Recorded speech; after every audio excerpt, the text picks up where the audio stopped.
Hello everyone, just bear with me while I get set up. Hope everyone has had a good week so far and a good Sunday so far. While I'm doing this, why don't you say hi and let me know where you're tuning in from.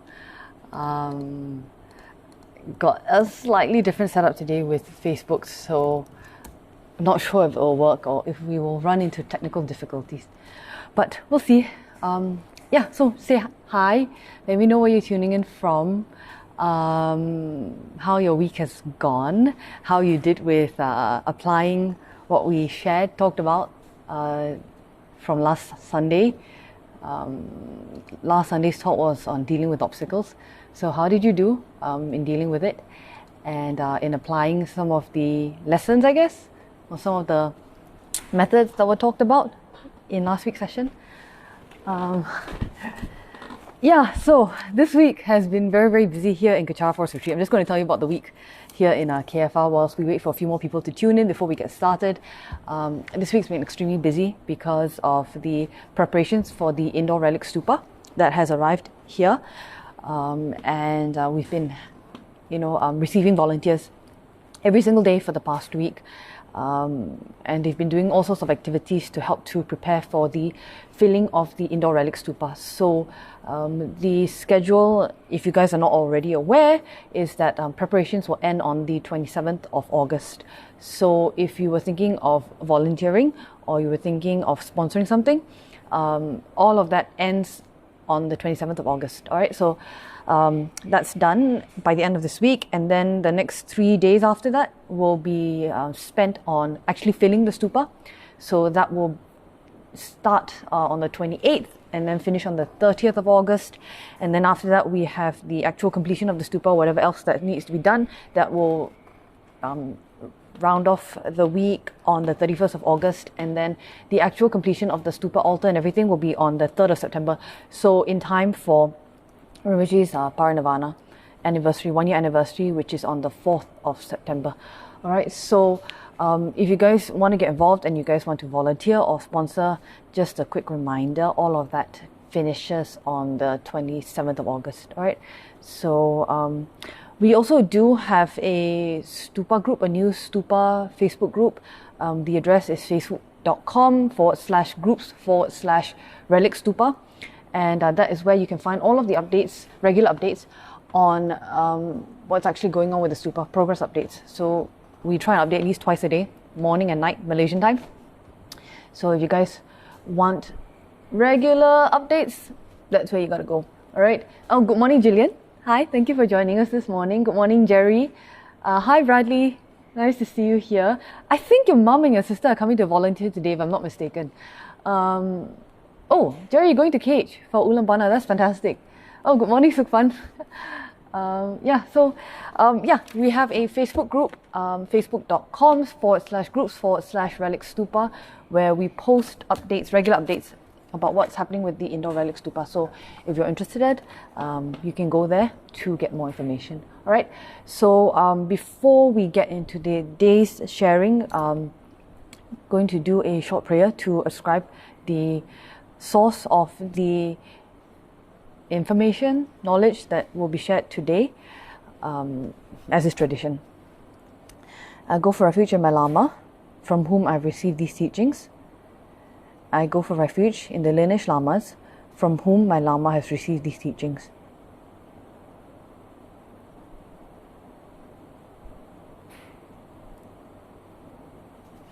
All right. So thank you very much, guys, for joining me this week.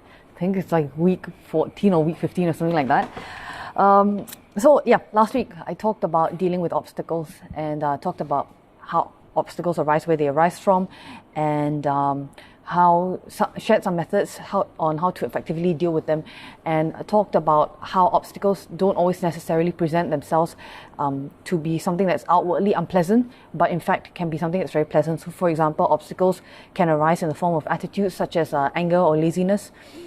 They can arise in something as pleasant in appearance as, for example, a job promotion. I bring that up because someone raised that to me in the last week, so that's the example that sticks out in my mind. So yeah, that's what I talked about last week, was how obstacles arise, where they come from, and how we can deal with them, what methods we have available to us to deal with them. Oh, good morning, Callista. Thank you for joining us this morning. And good morning, Mark. Thank you for joining us this morning from Canada.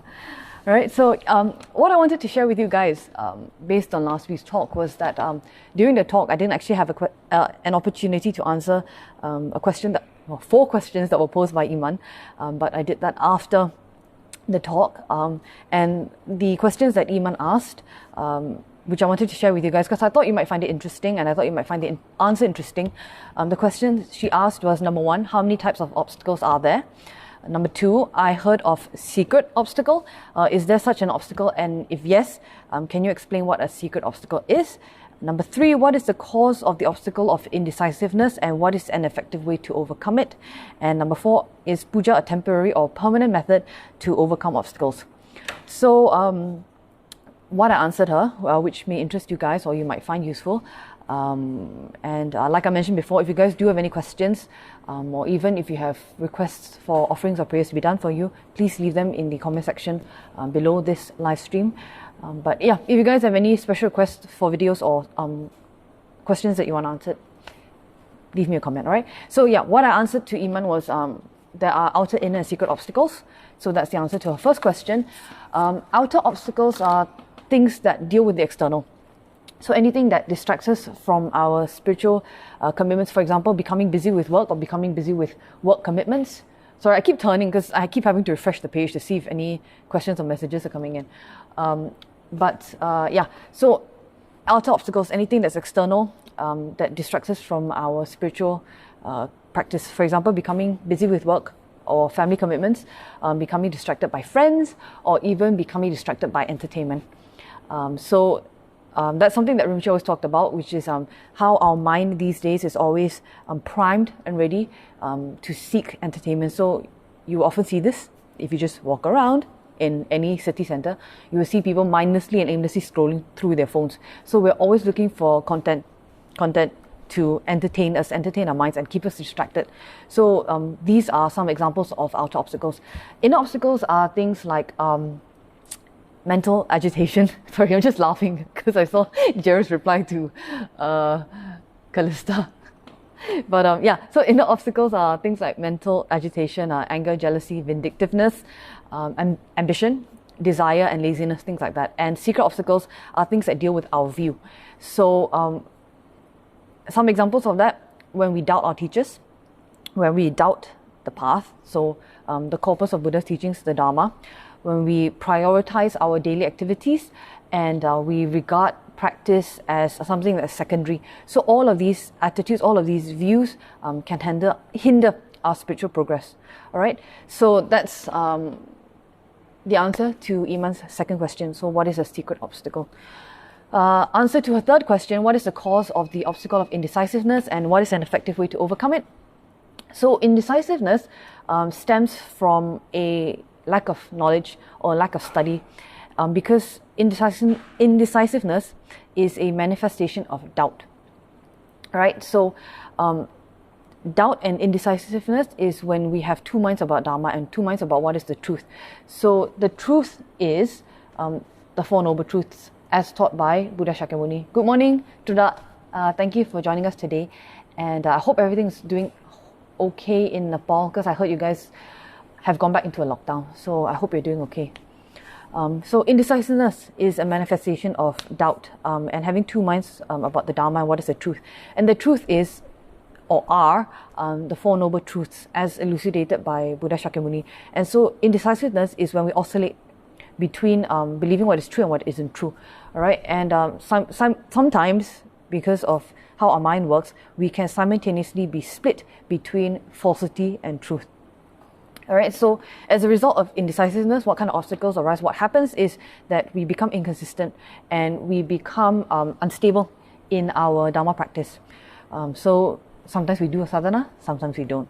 Sometimes we have faith in our teachers, sometimes we don't. Sometimes we take refuge in the three jewels, sometimes we don't. Sometimes we absolutely believe in renunciation, and then sometimes we don't. All right, so that is how indecisiveness can manifest in our practice, in our everyday life. All right. So how do we counter indecisiveness? Geez, should learn how to pronounce that word properly. How we can counter indecisiveness is by study and practice, and study and learning. Because if indecisiveness and if doubt arises from a lack of knowledge and study, therefore the logical counter to that would be to study and to learn. All right. What Rinpoche also shared is that when we have or experience indecisiveness as an obstacle, that it's very important for us to engage in purification practices. So, for example, the 35 Professional Buddha practice, as well as Kawang or Kanchak. So, Rinpoche recommended that whenever we experience or recognize doubt arising in our minds, especially doubt in our teachers, it's very, very dangerous. And immediately we should recite the Kawang prayer of Doji Shukden. So that is why it's very good, if you can, to memorize it. What Rinpoche advised me to do, suggested for me to do, is to memorize 4 lines a day for any prayer. For any prayer that it is that I want to memorize, just memorize 4 lines a day, and then keep building on from that. So from day to day, memorize another 4 lines, all right? And how do you memorize it? By reciting it out loud. So what will happen is that if you go to the monastery in India or even in Tibet, basically any traditional Tibetan monastery anywhere in the world, what you'll see in the evening is you'll see monks all over the place, outdoors, reciting the text out loud, sometimes even shouting it, but reciting it out loud helps you to remember, helps you to memorize, all right? So if you can, do try and memorize the confession prayer of Doji Shukden, and then as soon as you see doubt or indecisiveness arise in your mind, immediately recite that 3 times, all right? And then Iman's 4th question: is puja a temporary or permanent method to overcome obstacles? So in answer to that, what we need to realize is, or recognize, is where obstacles arise from. And obstacles arise from karma. So obstacles are the fruitioning of our karma that has been created in the past. What is karma? Now, as I mentioned, I think in one of my previous talks like weeks ago, karma is potentiality. So it's commonly misunderstood to be cause and effect. You do this, you get that. You do this, you get that, right? But karma in actuality is potentiality. And so when potentiality has been created, you can't uncreate the potential for something, all right? So what pujas do is that they open up the potentiality for something positive and beneficial to happen. But it does not mean that the potentiality for obstacles is gone. It just means that it's postponed or staved off or pushed up to a time when we are better able to cope or to handle it. We're better equipped to handle it.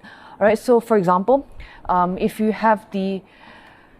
the obstacle is illness, the example that I gave to Iman is the obstacle is illness. So, if someone is sick, then pujas and offerings open up another potentiality for the person to be healed and for the person to be treated effectively. But the potentiality to experience the sickness is not gone. So they will experience the sickness in the future, but they will experience it at a time where they are better equipped to handle it. All right.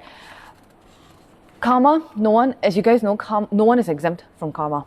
All right. So even the Buddha in a previous lifetime, as the ferry captain, had to experience karma when he killed one of the passengers whom he saw through his clairvoyance was going to kill all of the 499 other passengers and then rob them. So to prevent that person from accumulating a lot of negative karma from killing 499 people, the Buddha killed the would-be robber. And so as a result of that accumulated karma, the Buddha did take rebirth for a split second in one of the lower realms, but it was only for a split second. All right, so even the Buddha himself was not exempt from karma. Same goes for the rest of us. None of us are exempt from karma. And so, yes, pujas open up the potentiality for something positive and beneficial to happen, but it does not remove the potentiality for the obstacle to come again in the future. So the example that Rinpoche gave is that if we have the karma for a fatal car accident, we can do a lot of big pujas and so on. And the thing is, we will still experience the accident, but instead of dying, we break our arm or we end up in the hospital for a very, very long time. So we will experience the pain, we will experience the grief, we will experience the suffering of having been in the car accident, but we didn't experience the full blown effects of that karma, which is for us to die. All right. So because karma's potentiality, that is why it's very important for us not to create more karma. And on that note, I would like to direct you guys to a very useful and very clear video, very clear teaching that Rinpoche gave many years ago about karma. It's called Discovering Karma, and it's available on Rinpoche's blog. You guys should go and watch it because Rinpoche talked about positive, negative and neutral karma, and why even neutral karma is not karma that we want to accumulate. Alright, so that concludes my answer to Iman's question. If I spoke too fast, which I often do, you guys are welcome to replay this video once it has ended, or go back to last week's video, scroll down, find Iman's question, and then find my typed out answer to it so that you can read it at your leisure. All right. Now, before I get into things today about on today's topic, Facebook. Before I get into today's topic, just want to say a quick thank you to the anonymous sponsor of today's talk, who would like to dedicate their sponsorship to the continued teachings of Rinpoche through his pastors, nuns, and monks. So thank you very much for your sponsorship and for your continued support of today's sharing. And if you guys would like to sponsor a talk, there is a link in the description section of this video. So do click on it because your support helps us to continue to make these online programs available. Thank you very much, Mark, for being so efficient and putting the link up to Rinpoche's teaching on karma in the comment section. Yes, discovering yourself, a teaching on karma in the mind stream. That is the teaching I was talking about. All right, so this week's talk, what am I going to talk about? Christ, it is, let's see, 15 minutes into today's sharing and I haven't even mentioned today's topic. Today's topic is frustration. All right, so frustration, that is something all of us experience on a daily basis. I know I do. All right, so what is frustration? One of the most common things I hear about as a manifestation of frustration is the sentence, if I'm practicing, how come I still get frustrated? I meditate every single day and I do my breathing meditation every single day, and I still get frustrated on a day-to-day basis, on a daily basis. So why is that? And it's very frustrating because I perceive not to see any progress in my practice. And since I meditate, I'm supposed to be all meditative and zen and stuff and om and all the rest of that, right? So what I want to say is, number one, just because you meditate does not mean that you won't be frustrated. It is an image that has been sold to us that if you meditate every single day, that things will instantly change overnight and that we will be all calm and peaceful and talk in very nice light voices. Not necessarily.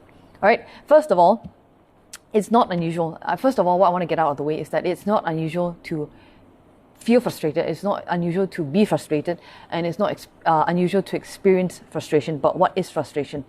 So the dictionary, it's always useful to refer to the dictionary for definitions. The dictionary defines frustration as a feeling of anger or annoyance that is caused by being unable to do something. And that is what the Buddha described as well, that frustration is actually a mild form of anger. And the Buddha actually put frustration into the same class of feeling as anger. So anything that deals with anger would also automatically deal with frustration.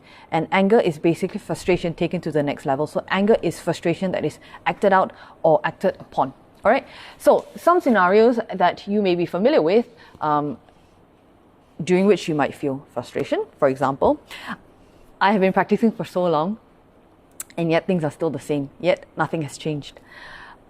I got you guys an entire list of scenarios, just so that you can see how relatable and accessible it is to you. So another situation in which we might experience frustration, I offer circum to my Dharma protectors such as Doji Shukden every single day, and yet I'm still poor, or yet I still didn't get the result that I wanted.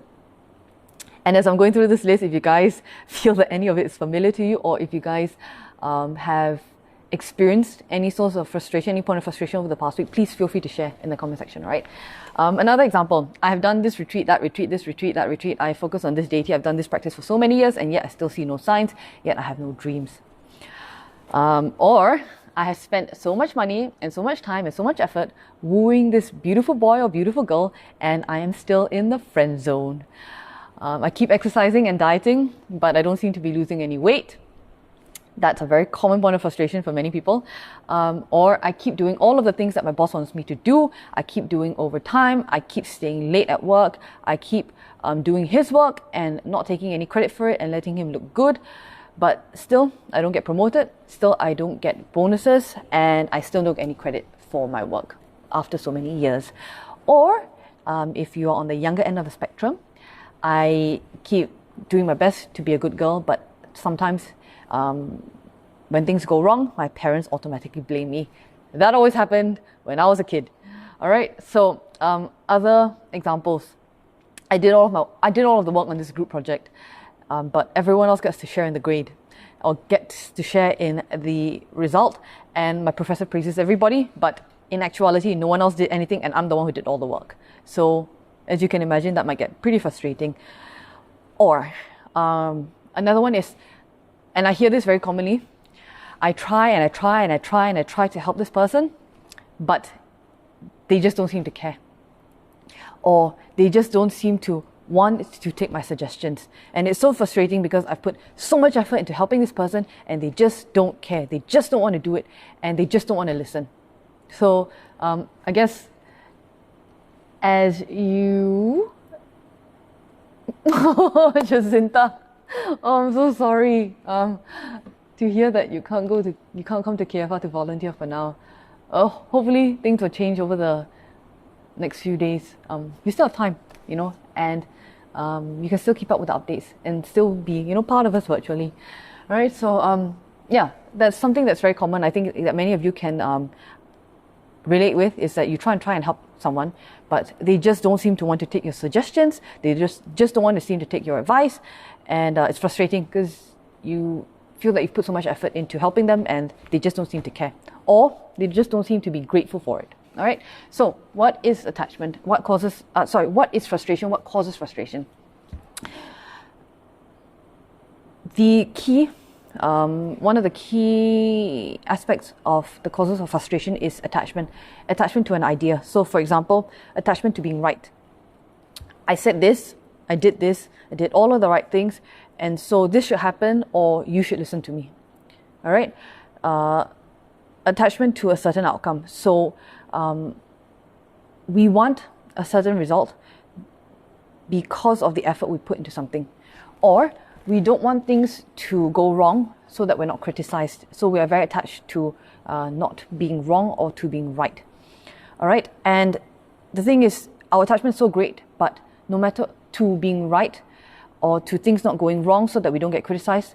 But the thing is, no matter what we seem to do, things go wrong anyway. So we get frustrated that things are not going according to plan. So attachment to a certain outcome, attachment to being right. Also attachment to praise. So we want something to turn out well, so that we get recognition, but that is not happening. All right. So frustration is caused by attachment, and someone who's frustrated, a person who's frustrated has the 8 worldly dharmas very, very strong in them.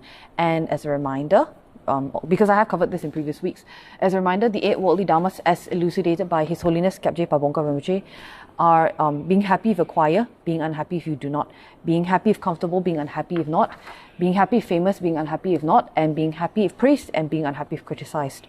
All right, so someone who has the 8 worldly dharmas that's very, very strong in them is very governed by these so-called principles.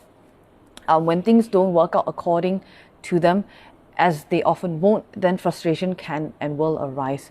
All right. Why will things not often work out or go according to plan?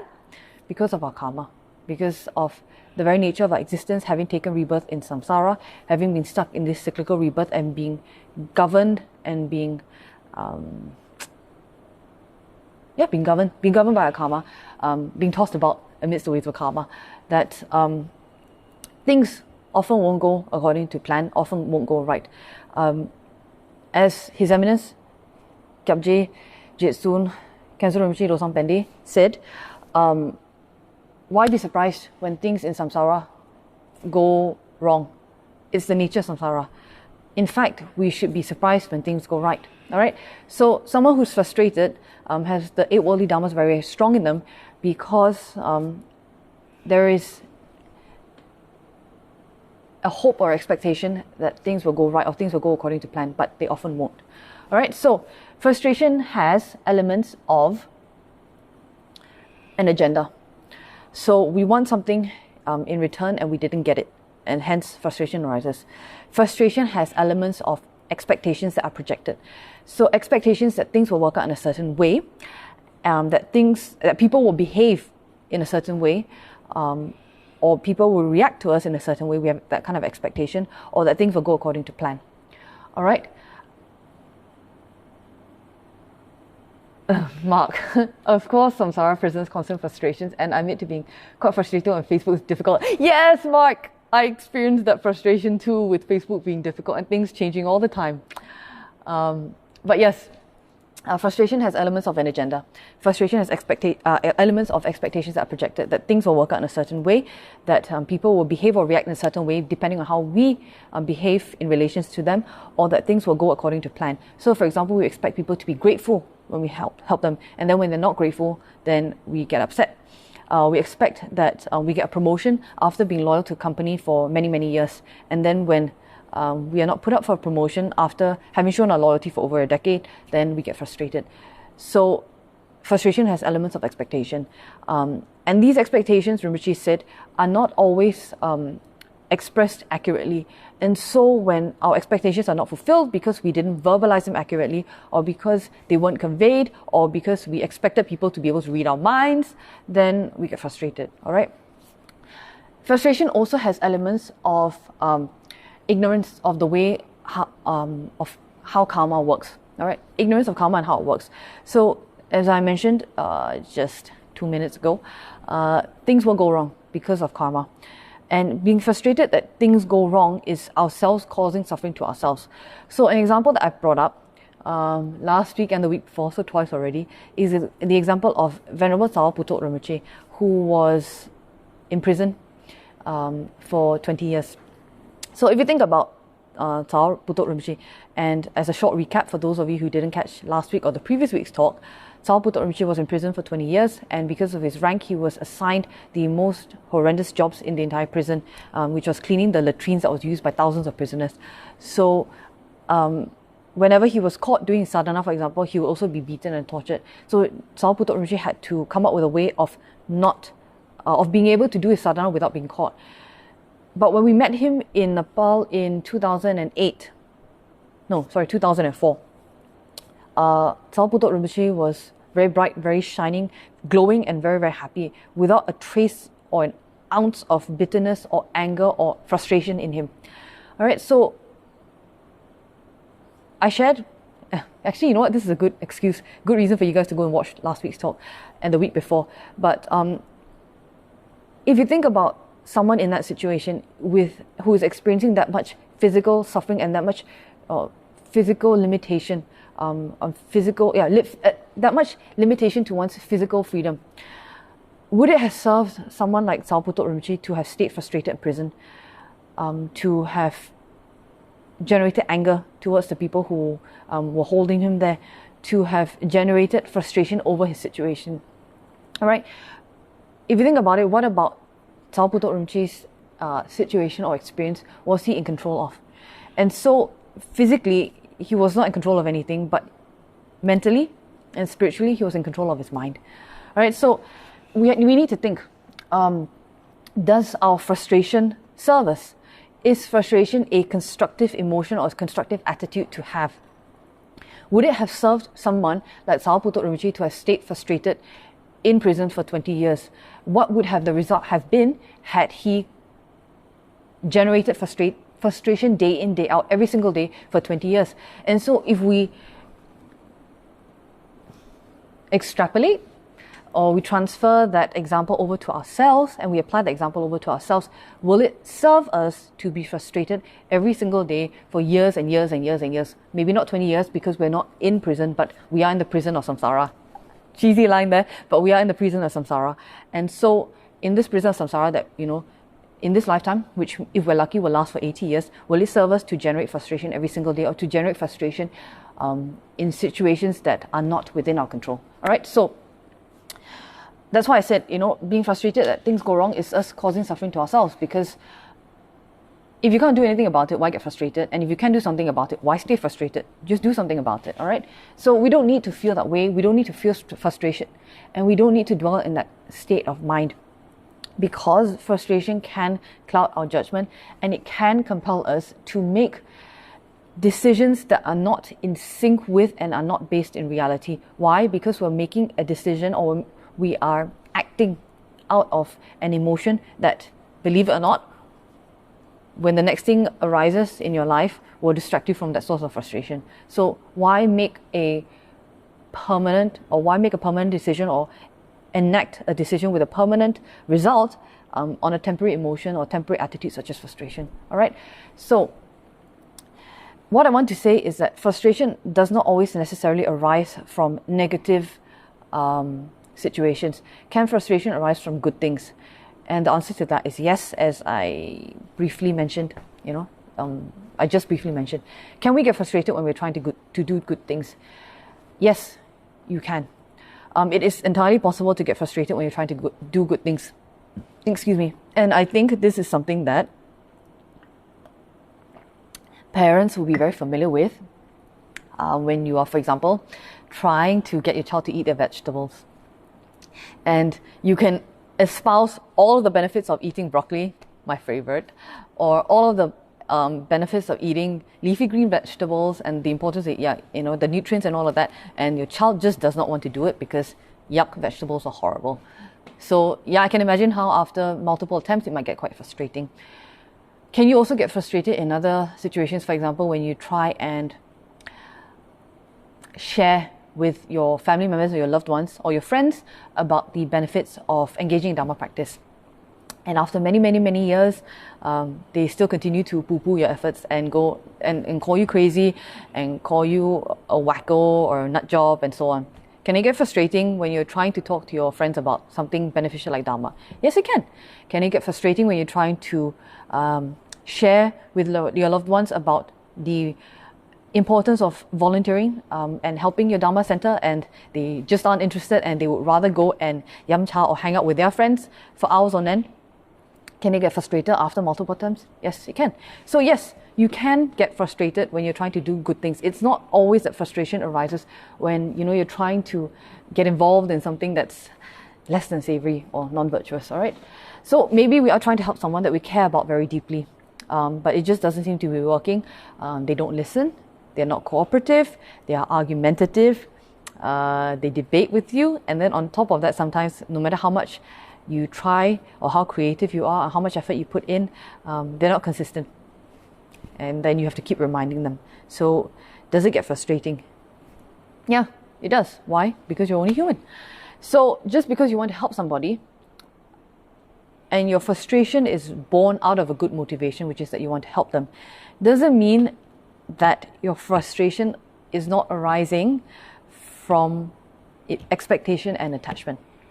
So even when you're trying to do something good, you can still experience frustration, because although you're trying to do something good, that frustration is still arising out of attachment and out of expectation. We expect them to cooperate. We expect them to be consistent. We expect them to listen. We expect them to be grateful for our help. All right, and so when we have all of these expectations, although we're trying to do something good, as you can imagine, when things don't go according to plan or go according to our expectation, therefore frustration can arise. All right, good morning, Joyce, and good morning, Brian. Thank you so much for joining me this morning. All right, so yeah, I mean, that is something that, like I said, that's something that parents would be very familiar with. That is something that all of us will be familiar with. I'll give you a personal example, right? Just to prove that I still get frustrated, although I think you guys hear it every single week when I'm trying to deal with Facebook. But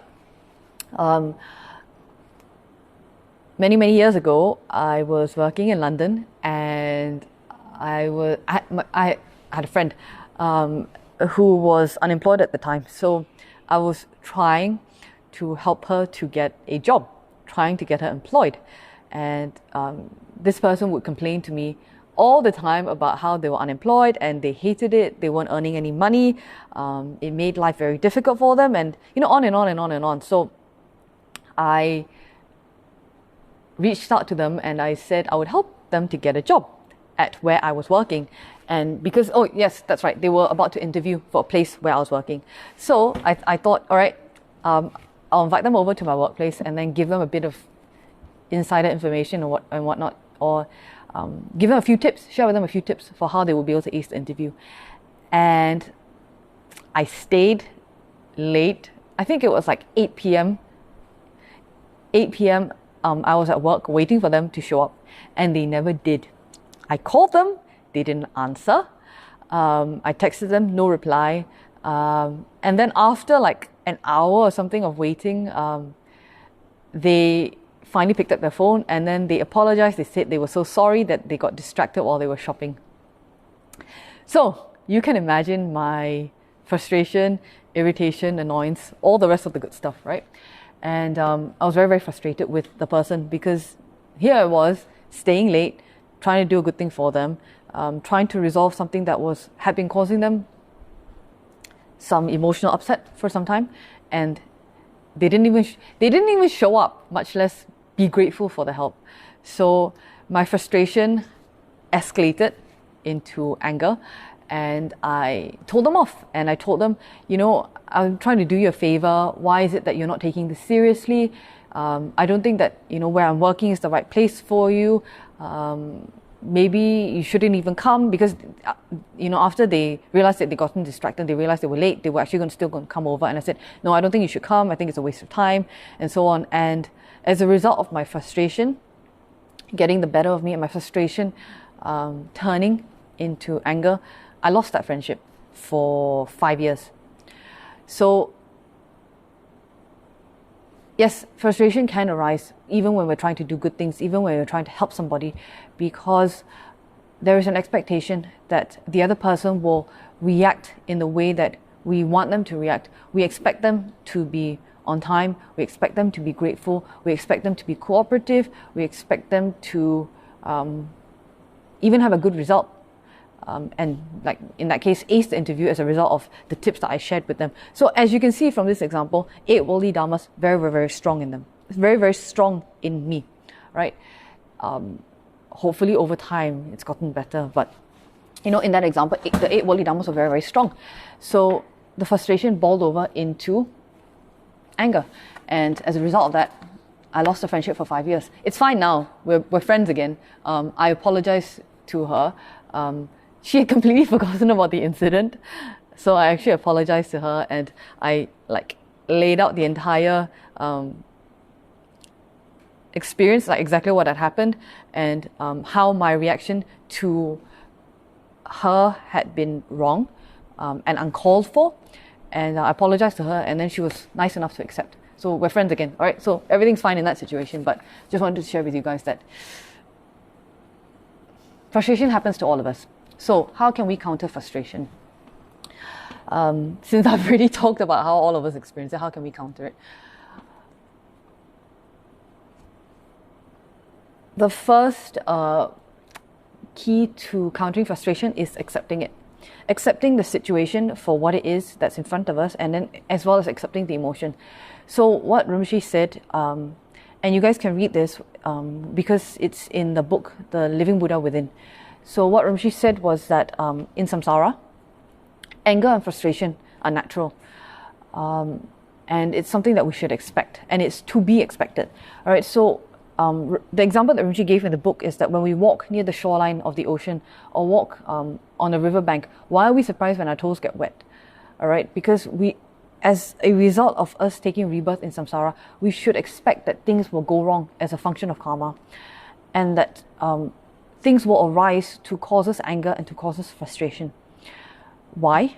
Because anger arises from ignorance, frustration arises from ignorance. And ignorance is the reason why we still continue to take rebirth in samsara. Because if we weren't ignorant, we would stop creating the causes for us to take rebirth in samsara. So the very fact that we are in samsara means that things will go wrong. because the very fact that we're in samsara means that we are still controlled by our karma, and we're still controlled by cyclical rebirths, and we will still continue to suffer. Hence, the very fact that we are in samsara means that we will still continue to experience frustration. So, accepting frustration as something that we will experience, as something that's natural, something that's to be expected, is important, because then we don't end up dwelling in that state of frustration, where that dwelling in that state will lead the frustration to grow and to escalate into something that's much, much bigger, that will cause more damage. So in the example that I just gave, the personal example, the frustration escalated into anger, which then escalated into a lost friendship. All right, so accepting the frustration, observing it, watching it, and then letting it go is the first step to countering frustration. All right, because you don't want it to get bigger, you don't want it to become something that's uncontrolled, where the frustration becomes uncontrolled, which then leads to uncontrolled anger, which then leads to uncontrolled angry action, angry thought, angry speech, that then hurts and becomes very, very destructive for many of the people around us. All right, so accept our situation and accept the emotion, and don't beat ourselves up over our perceived lack of progress, or for slipping, or for feeling frustrated. So this is something that I can personally talk about, because I do have a tendency to so-called punish myself, and that's something that Rinpoche works on with me for years. All right, so when things go wrong, that I think that I could have done something better for it not to go wrong, for it not to go that way, for it to have a different result, for it to have a different outcome, then I punish myself. So because I spend so much time dwelling on the frustration, the feeling of frustration, and feeling frustrated, and then I punish myself for slipping or for my lack of progress, you don't see clearly. You only see what's in front of you. So you develop tunnel vision, and you develop a very narrow point of view, and you're not able to see all of the other things that did go well, that did go right, that you should be grateful for, or that you should rejoice in, or that you should focus on and focus on developing. All right, so what Rinpoche said was, recognize the frustration, observe it, then let it go and move on. Don't get stuck on the feeling of frustration. All right, fighting it and then thinking why, it prolongs the suffering for ourselves. All right, and it prevents us from moving on, and prevents us from resolving the situation that we perceive to be causing us the frustration in the beginning, all right, to begin with. All right, so related to that fact is the fact that dwelling on frustration can lead to more frustration, because why am I so frustrated? Why am I getting frustrated by this? Why am I still frustrated? Why is it that after so many years of practice and so many years of meditation, I'm still frustrated and I can't seem to let my frustration go? And that then causes even more frustration. All right, so you get stuck in this vicious cycle.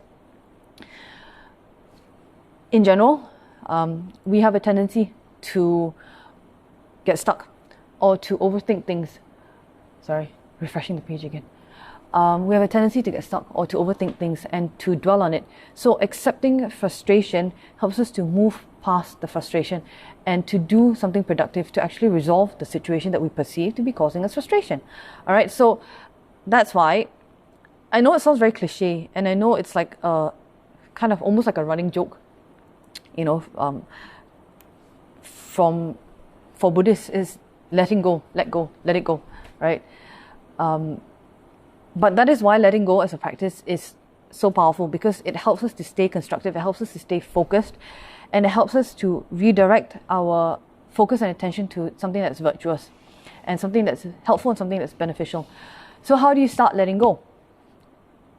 Breath meditation is a very, very simple, straightforward way for us to learn to start letting go.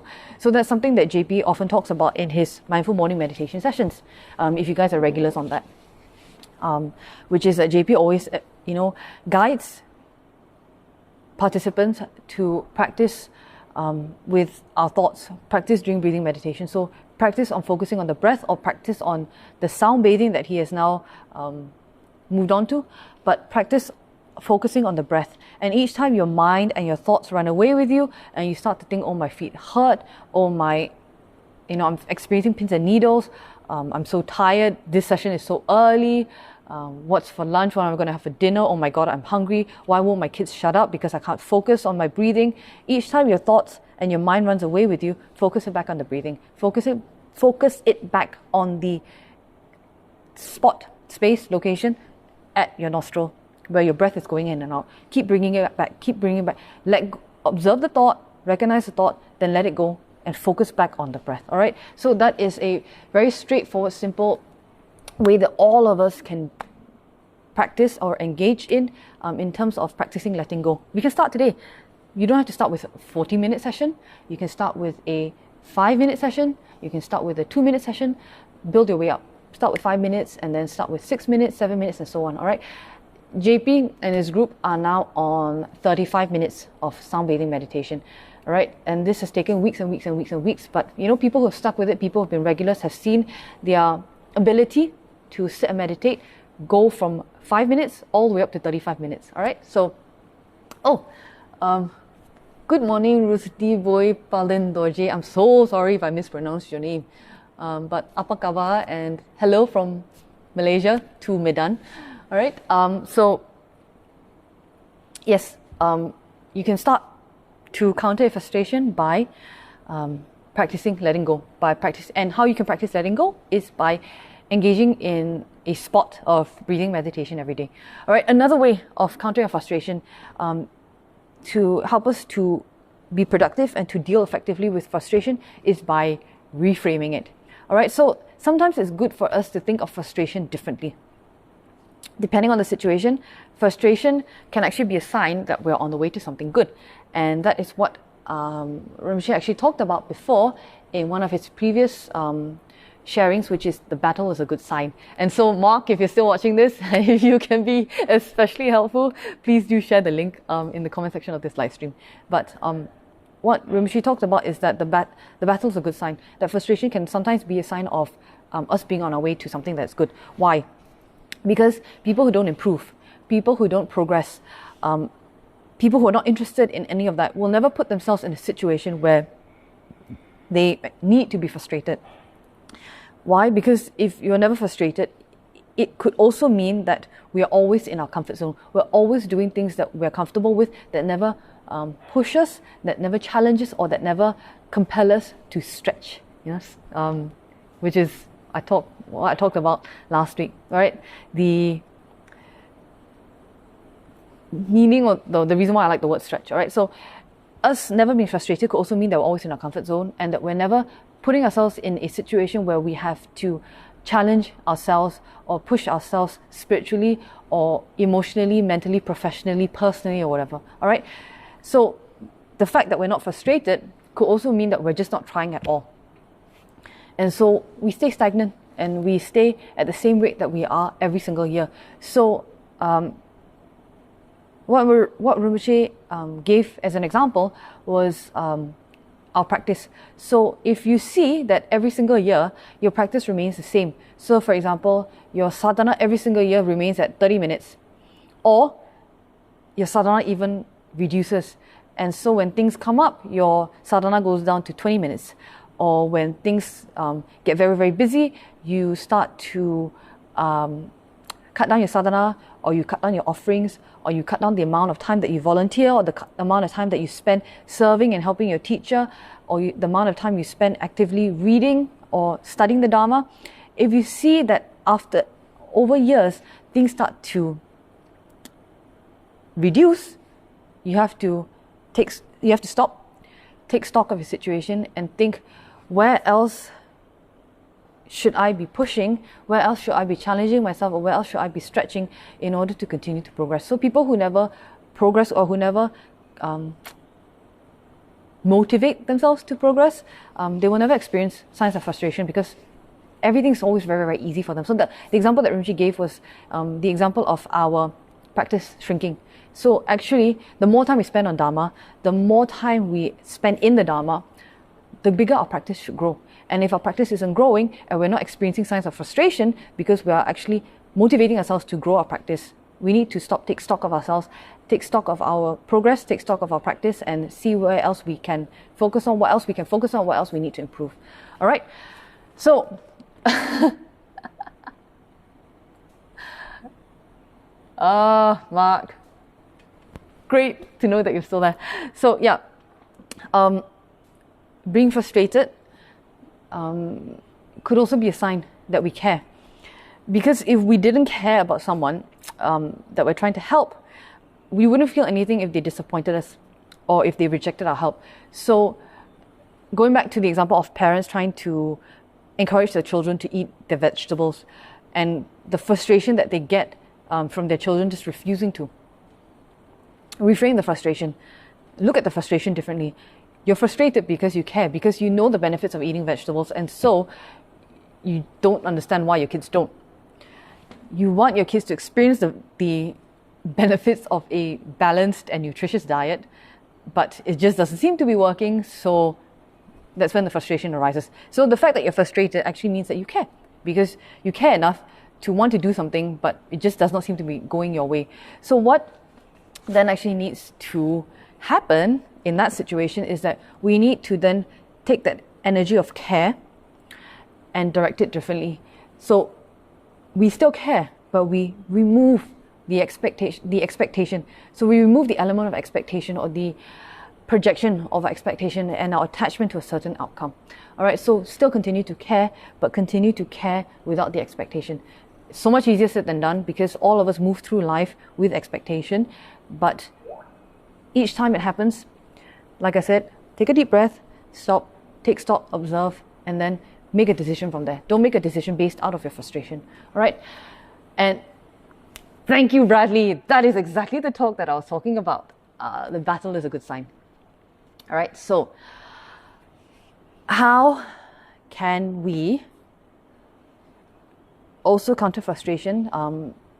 Is through meditation. So I talked about breathing meditation as a way of us practicing letting go, but also meditating to break down a situation. So examine a situation and what caused the frustration to arise. The funny thing about meditation is that when you meditate, you're giving yourself time to break out of a pattern of destructive thinking, right? Or non-constructive thinking rather. And so you allow yourself time to refocus your energy and to refocus your attention in a way that's more positive and more constructive. So when you come across a situation that's causing you frustration, stop, take a second to meditate. When I say meditate, I don't literally mean sit down in the lotus position and then close your eyes and meditate. Analyze the situation, break it down, and think to yourself, why exactly did things not go perfectly? Where is the obstacle coming from, and where do obstacles come from? If it's other people who did something imperfectly, why is it that they wouldn't do something perfectly? Why is it my child isn't listening to me? Is there a different way that I can express myself, or I can convey this information that they may be more receptive to? What are all the factors that are at play in this situation? And is it possible for things to ever be perfect? Is it possible for me to ever be in a situation where if I do something, I can expect a particular result? What is perfection? What role does my mind play in defining perfection? And is my definition of perfection completely objective? Or is it something that's partially biased? Or is it something that's completely one-sided? All right, so when you break down a situation like this, and when you break down a particular incident that is causing you frustration, it helps you to see all of the different elements and the sequence of events that have led up to the frustration. And as you do this more and more and more, the first time you do it, it will take you ages, all right? Because we haven't developed a habit, and we haven't practiced this skill. It is a skill. So the first time you do it, it's going to take you ages. But as you do it more and more and more and more, it becomes very quick. And as it quickens and as it gets faster, and the time it takes you to meditate and break down a situation like this gets shorter, what you'll find is that eventually over time, it becomes something that's automatic. Why is it so automatic for some of us to react angrily to certain events? It's like this split second. You don't even need to think about it. But for other things, you need to look at the situation, think about it for a while, and then you get angry. So in certain situations, we develop the habit of reacting angrily, whereas in other situations we have not. And in the same way, you can develop a different type of habit, which is the habit of breaking down the situation so that we don't experience frustration when that situation confronts us. All right, so as you do it more and more and more, then that habit becomes something that's automatic and I guess second nature. All right, and then if you want to go on an ultimate level, how can you counter frustration? I'm going to very briefly skim over this because it's way too deep for me to cover in the next 6 minutes before this live stream ends. But in a very, very much deeper level, ultimately, is there a me to experience frustration? Who am I? Am I, as Rinpoche explained, is Pastor Jinai the arm? So if I remove my arm, am I still Pastor Jinai? Is Pastor Jinai my leg? So if I remove my leg, am I still Pastor Jinai? Is Pastor Jinai, let's say I need a new lung transplant. I need a new lungs, I get lung transplant. Am I still Pastor Jinai? Because I have someone else's lungs in me. Is Pastor Jinai my relationship with other people and how I interact with other people? So if I lose a friendship, do I stop being Pastor Jinai? So if you keep breaking yourself down like this, you will realize that this sense of I, this sense of who I am supposed to be, is not fixed, it's not permanent, does not truly and inherently exist. And so since there is no fixed or permanent me, and since the idea of an I, me, does not ultimately exist, is there a me to be frustrated? All right, so like I said, I'm just going to skim over this because way too deep to cover in 4 minutes.